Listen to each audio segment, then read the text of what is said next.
Hello guys, আজ আমি আপনাদের সাথে আলোচনা করব কোন শাকে কি উপকারিতা। আমরা অনেকেই জানি না যে কোন শাকে কি গুণ। তাই শুধু মাছ মাংস ডিম নয়, নিয়মিত পাতে রাখুন শাকসবজিও। বিশেষজ্ঞরা বলছে নিয়মিত শাকসবজি খেলে উধাও হয়ে যাবে বিভিন্ন রোগ ব্যাধি, শরীর থাকবে সুস্থ। কোন শাকের কি উপকারিতা আজকে সেটাই আপনাদের সাথে শেয়ার করব। 1. পালং শাক।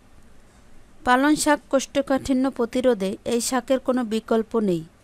রক্তে আয়রনের মাত্রা বাড়ায়। জন্ডিস ও কিডনিতে পাথর হওয়া প্রতিরোধে পালং শাকের গুরুত্বপূর্ণ ভূমিকা।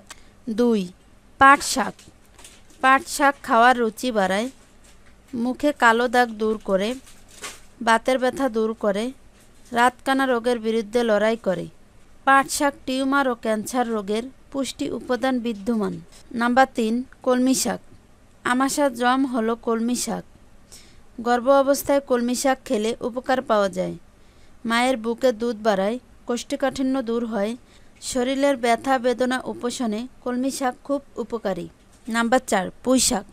সর্দি ও কোষ্ঠকাঠিন্য সারাতে পুঁই শাক সেদ্ধ করে খেলে ভালো উপকার পাওয়া যায়। তো বন্ধুরা, আজ আমার ভিডিওটা এই পর্যন্তই। যদি ভালো লেগে থাকে তাহলে একটা লাইক ও শেয়ার করে ভিডিওটা সবাইকে দেখার সুযোগ করে দেবেন।